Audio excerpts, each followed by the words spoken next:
boy, where do I even start with this? Oh my god, okay. On the one hand, I am pregnant with Cate Blanchett's child after seeing her in so many suits. It does things to a homosexual woman. It does. And there was an unscripted lesbian kiss, which I will be playing on repeat for the rest of my life. There was, and it was everything I dreamed and more. But on the other hand, this entire film pretty much feels like the pathetic ramblings of a man who is bitter that the world has changed and that society no longer panders to people such as himself. Yeah, this film is just quite literally old man yells at cloud, which means it will probably win an Oscar. Okay. Hi guys, welcome to a video, and in today's video I just wanted to review the film Tar. If you're not familiar with Tar, it follows the life and downfall of a renowned fictional composer-conductor, Lydia Tarr. Oh my god, you guys know that I have been waiting to watch this film. Oh, I am just a simp for Cate Blanchett. Cate Blanchett playing a lesbian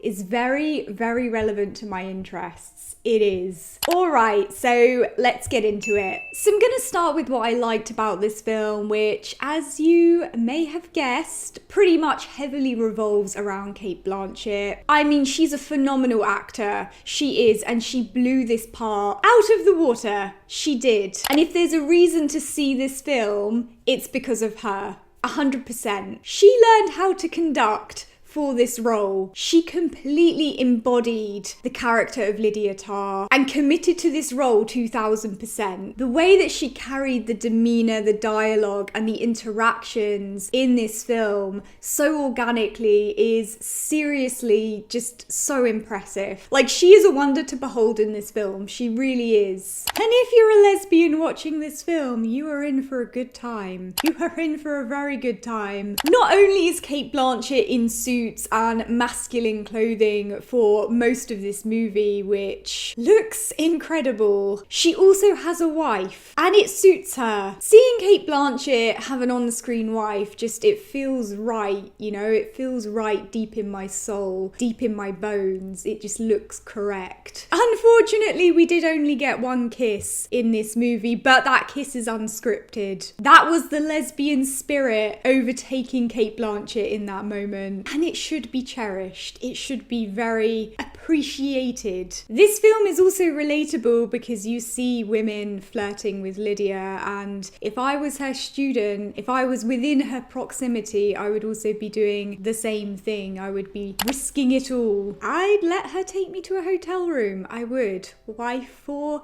no wife, I don't mind. There's also a moment in this film where she refers to herself as a U-Haul lesbian. And whilst it's obvious Todd Field typed lesbian lingo into Google and picked the first thing that came up, it is the meme material we all needed so badly, so I can forgive how basic that was. I mean, I can. I also really enjoyed this film on a technical level. I think it's very crisp and well made. There are some really nice editing choices in this film, and there's such an intelligent utilization of silence and sound. I will say that the pacing was slightly disjointed, however, that may have been done on purpose. But to be honest, from a technical perspective, there's really nothing to complain about where this film is concerned. It's pretty clean, and in my opinion, the artistry and the technicalities in this film are the most positive things about it, unlike the narrative and the social commentary, which brings me on to my critiques.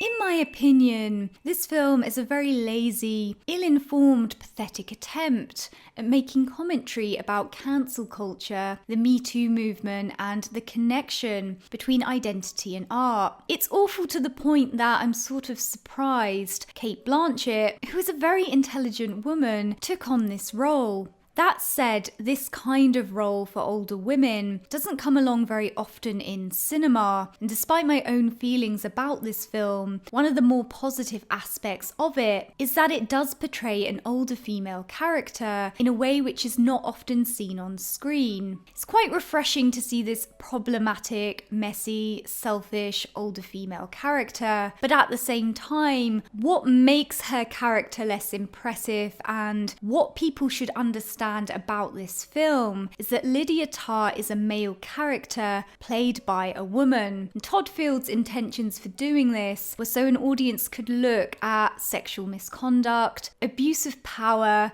identity, the Me Too movement, and cancel culture without our alleged quote-unquote biases against white men. Field has said, "If the story was about a white male, you would know how to feel in 5 seconds, but it was important to try and figure out another way to examine power itself. It seemed like there was perhaps a more nuanced way to look at the behaviour as opposed to the mask." So, does swapping out a man for a woman change our perceptions about abuse of power and allow us to really see what's going on without the alleged preconceived bias against white men? It's a no from me. Number 1, I had no sympathy for Lydia Tarr whatsoever. She was a selfish, predatory, condescending asshole. And whilst it was interesting to see that coming from a woman, and sometimes it was hot because it was Cate Blanchett, I didn't think about any of the issues in this film in a different light just because they involved a woman. B, the character of Lydia was so obviously male, the dialogue and the actions struck me as inherently male, so I didn't really feel like I was actually watching a woman in the first place. I'm not saying that there's not a woman in the world who acts or speaks in that way, I just didn't recognise the character as female, which sort of destroys the whole point Field was trying to make with the film. And C, even if you create a piece of work where it's a woman acting in an insidious way, the reality of the world that we live in is that the demographic who are most likely to engage in abuse of power are white men, because they are so often the ones in positions of power to begin with. An alleged bias would not be towards white males themselves. It would be towards behaviours that are most often displayed by that particular demographic. And the motivations for asking people to unpack that alleged bias is a little bit questionable. I'm not sure if the gender swap was done in an attempt to garner sympathy for men who are accused of sexual misconduct and then subjected to judgment and cancel culture. At the end of the day, it was very obvious to the audience that Lydia was abusing her position of authority, and her engagement with certain younger female students was sexually motivated. Even if those affairs were consensual, even if Lydia was flirted with, even if Lydia is not responsible for somebody else's mental health or decisions, she was still in a position of authority. And she was married as well. It was just incredibly wrong. And I don't think she gets a pass on any level just because she's a female. I don't even understand why Todd Field might think that she would, or why Todd Field might think that people would think about her actions differently. That kind of just seems like a projection rather than a reality, but I mean, okay. And of course, somebody who engages with students in that way deserves to lose their job because they can't be trusted in a position of authority. And that, of course, just leads to a whole host of issues for everybody else, not just Lydia. I mean, she fucked around and she found out. It just seemed to me like there were consequences for her actions. All of that said, I did say that I'm not sure that this film necessarily asks you to sympathize with Lydia. I think in some parts of this film, it's fair to say that the audience is free to make up their own mind about what's happening. But in any case, it's definitely asking the audience to unpack their biases against white males, which just seems a bit socially dense. The other thing which sits uneasily with me is the reductive cinematic trope, the emotionally unstable woman who dies after engaging in a lesbian affair, and of course the predatory lesbian stereotype. Now, do lesbian characters always have to be very unproblematic? Does it always have to be sunshine and rainbows? No, of course not. But is the emotionally unstable lesbian trope and the predatory lesbian stereotype lazy, tired, and overdone in cinema? Yes. Was it really necessary to utilize lesbianism to make a point about white men and cancel culture? I don't think so. My next criticism, there's a few, is the whole preachy episode about how art should always be judged separately from who made it. And there's this whole scene where Lydia waxes lyrical about wokeness, even though art is literally never separate from its creator, ever, in any sense. It's quite literally an extension of the person who created it, and their identity very much ties into it. And that includes this film. So I found this whole scene, particularly the utilization of a BIPOC character to riff off of, just incredibly forced, transparent, and lazy. And of course, the motivation for doing this was to see if the audience would digest the point that's being made in a different way, because the, and I quote, "U-Haul lesbian" was the one giving the speech, instead of a white male. Except it wasn't a lesbian giving the speech, it was Todd Field. It's almost like there's a link between the art and the artist who created it. It's very strange. Focusing on the subject of separating art from the artist, or the identity of the artist, well, let's take this film as an example. Is the fact that Todd Field, who is a white man, relevant to this production in terms of quality or entertainment value?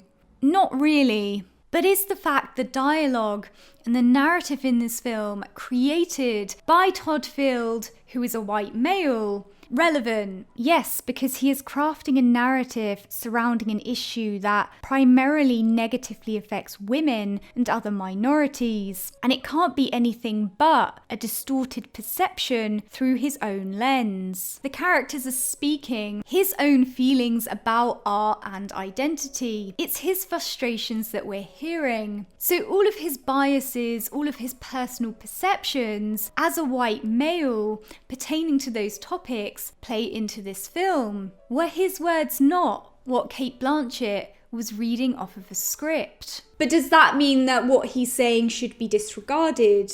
No, of course not. I sat and watched this film and I listened to the dialogue, and I don't disagree with what the film is saying simply because the film was written by a white man. I disagree because his commentary is narrow and it's poor. And it's poor because it's just a regurgitation of his own biases and perceptions, which really failed to consider and explore the scope of what is really quite a layered and nuanced subject. And I understand his perspective. On a surface level, it makes sense to judge a piece of art by itself. But is the fact that most artistic fields, historically and even presently, dominated by white men, because white men have had access to finance, opportunity, support for creation and a platform on which to showcase that creation, whilst everybody else has been denied those same things, especially historically, white men have decided what counts as a good piece of music, a good book, a good film, which has shaped society's perceptions of what good and classic art is. Also a valid conversation. Well, yes it is. And if a piece of art shapes the perceptions of a minority in a negative way, and the creator who is not a part of that minority profits from that, whilst that minority they're profiting from is not offered the same kind of support or platform, furthering inequality, distortion, and systemic erasure. Also a valid point of conversation. Yeah, is Todd Field threatened and frustrated by these conversations because he himself is a white male artist who doesn't want his work to be defined through the fact that he's a white male? From watching this film, I would say so. Yes, it's not subtle. It's not. Overall, I feel like this film had the potential to be something very fresh and powerful. They explored a messy and complicated older female character, which is just something we don't really see on screen a lot. And instead it was just a reductive, lazy, and quite frankly soulless piece of work. Only redeemed by Cate Blanchett's phenomenal performance and suit wearing and lesbianism. It balances it out pretty well for me, I have to say. You gotta take the bad with the good, you know? Okay guys, if you've seen Tar, let me know what you thought of it down in the comments section below. If you're a lesbian, if you're a fan of Cate Blanchett wearing a suit, come and join the Sapphic Underground Club. Just come and join it. It is home for those who appreciate Cate Blanchett being overtaken by the lesbian spirit, you know? We are kindred spirits. We are. Don't forget to subscribe for instant disappointment. And I'll see you guys soon. Bye.